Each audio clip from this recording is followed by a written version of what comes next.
안녕하세요. 하늘빛 운세 마스터 인사드리겠습니다. 지난 시간에 이어서 이번 시간에도 그림 당사주를 알아보도록 하겠습니다. 지난 시간에는 쥐띠, 소띠, 호랑이띠, 토끼띠까지 알아봤는데요.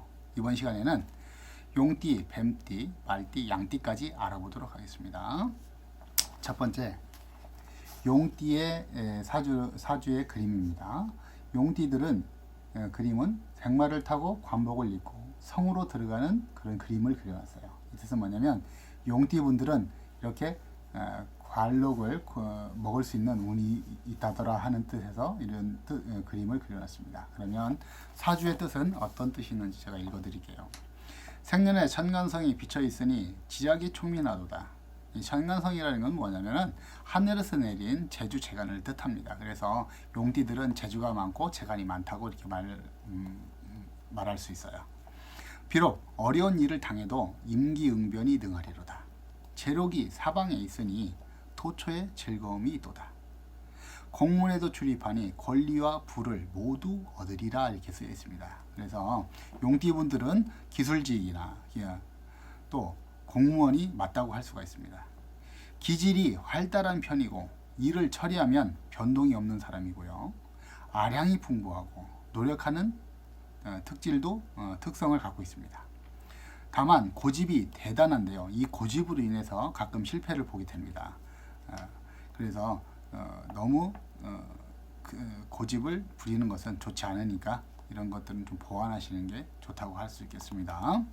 다음으로는 뱀띠의 사주를 한번 보여드릴게요. 뱀띠는 빨간 관복을 입고 부모님 전에 기도를 하는 그런 그림을 그려놨어요. 이거는 장원급제를 했다는 뜻이죠. 그래서 이렇게 초년에 성공을 해서 부모님 전에 인사를 한다. 이렇게 해서 이런 그림을 그려놨습니다. 그러면 뱀띠들은 어떠한 뜻이 있는가 제가 한번 읽어드리겠습니다. 뱀띠는 생년에 천문성이 비쳐 있으니 용모가 단정한 사람이로다. 천문성이라는 것은 뭐냐면 하늘에서 내린 문장이라고 해서요. 이거는 공부를 잘한다, 머리가 좋다 이런 뜻으로 해석을 하시면 되겠습니다. 학문에 부지런하였으면 일찍이 출세하게 되리라. 이름이 사방에 알려지니 부모의 명예도 빛나리로다. 만일 공명을 얻지 못하면 신세가 녹록하리라. 이 뜻은 뭐냐면 공부를 하지 않고 방황을 하게 되면 뜻하지 않은 고생을 할 수가 있다. 그래서 뱀띠에 태어나신 분들은 초년에 방황을 하지 않도록 부모님들이 신경을 잘 써주셔야 됩니다. 또 뱀띠들은 글도 잘하고 재주도 많으며 매사를 세심하고 세밀하게 처리하는 그런 성격을 갖고 있다 이렇게 말씀드릴 수가 있고요. 조용하고 침묵한 듯하나 때로는 폭발성을 발휘하여 모든 일을 신속하게 처리하는 그런 또 능력을 발휘하기도 합니다. 다만 실행력이 부족한 것이 흠이라 이렇게 쓰여 있습니다. 그래서 뱀띠들은 어떤 결단력을 가지고 빨리 실천할 수 있는 그런 부분을 잘 개발해 주시는 게 좋습니다. 또 뱀띠들은 부부의 궁은 좋으나 한번 헤어질 수가 있기 때문에 일찍 결혼하신 분들은 이런 불미스러운 일이 발생하지 않도록 잘 조심하시고 노력하시기 바랍니다. 다음은 말띠의 운을 사주를 한번 보여드릴게요. 말띠의 그림을 보면 일단 기와집이에요.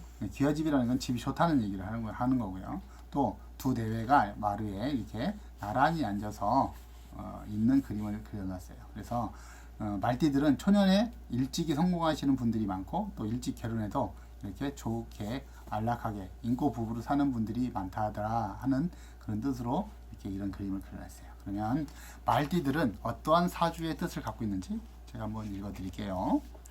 생년에 천복성이 비쳐 있으니 귀인의 도움이 많으리라. 이 뜻은 뭐냐면 천복성이라는 것은 하늘에서 내린 복을 갖고 태어났다 이렇게 해석을 하시면 됩니다.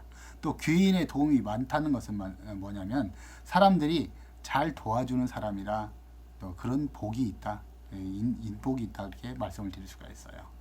말이 바르고 행실이 도타오니 사람마다 칭찬하리라. 이 뜻은 뭐냐면 사람으로 다른 사람들한테 인정을 받는다는 그런 뜻입니다. 27, 8세에는 부모의 근심이 있도다. 이건 뭐냐면 꼭 27, 8세라기보다는 초년에 한번 부모님 때문에 좀 속을 썩어본다. 즉 부모님이 좀 아프실 수도 있고요. 또 부모님들이 잘못하면 뭐 이혼을 하실 수도 있다. 이런 운이 있으니 조금 조심해라 하는 그런 뜻도 있습니다.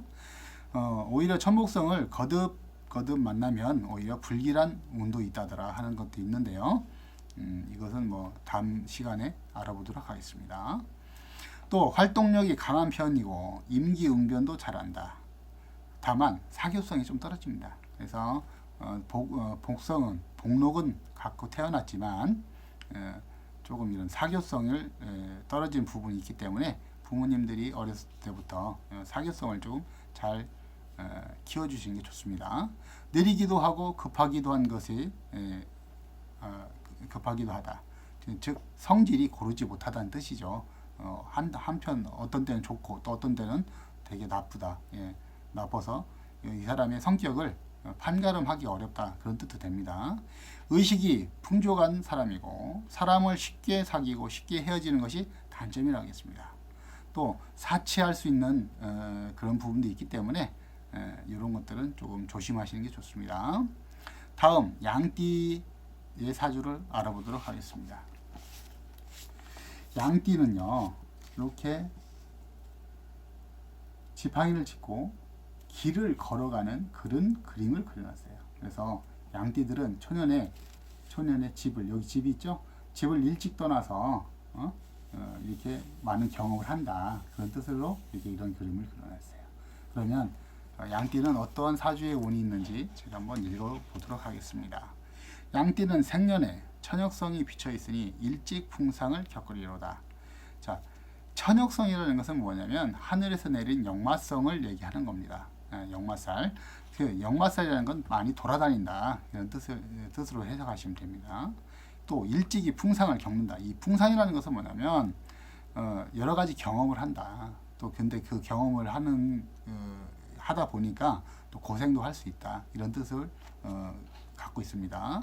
집에 있으면 무익하고 출타하면 뜻을 얻는다. 그냥 집에서 있는 것보다는 생활하기보다는 유학도 가시고 세상 풍물, 견물을 좀 두루 다니면서 경험하시는 것이 좋다. 이런 얘기를 하고 있습니다. 사방에 두루 다니며 제록은 항시 따른다. 이 뜻이 있는데요. 제록이라는 것은 재물의 운, 돈을 벌 수 있는 그런 운은 항상 있다고 말씀을 할 수가 있습니다. 비록 길상이라고는 하나 남모르는 근심이 있으리라 하는 것인데요. 이 남모르는 근심이라는 것은 어떤 가정적으로 좀 문제가 있을 수 있으니까 조심해라 하는 그런 뜻을 갖고 있습니다. 또 초년에 학업에 힘을 쓰면 유학을 갈 수 있는 그런 운이 있다더라 하는 것이 유학의 운이 있습니다. 그래서 양띠들은 초년에 좀 열심히 공부를 하셔서 외국으로 좀 좋은 대학으로 또 좋은 고등학교 이쪽으로 해서 유학을 갔다 오시면 더 좋다 이렇게 말씀을 드릴 수가 있어요. 자, 오늘은 용띠부터 양띠까지 알아봤습니다. 다음 시간에는 원숭이띠, 또 닭띠, 개띠, 돼지띠까지 이렇게 알아보도록 하겠습니다. 제가 혼자서 하다 보니까 말도 많이 더듬고 또 화질도 별로 좋지 않은데 앞으로는 좀 더 잘할 수 있도록 노력하겠습니다. 앞으로도 하늘빛 운세 그림 당사주 많은 관심을 갖고 지켜봐 주시기 바라겠습니다. 그러면 다음 시간에 만나겠습니다. 자, 감사합니다.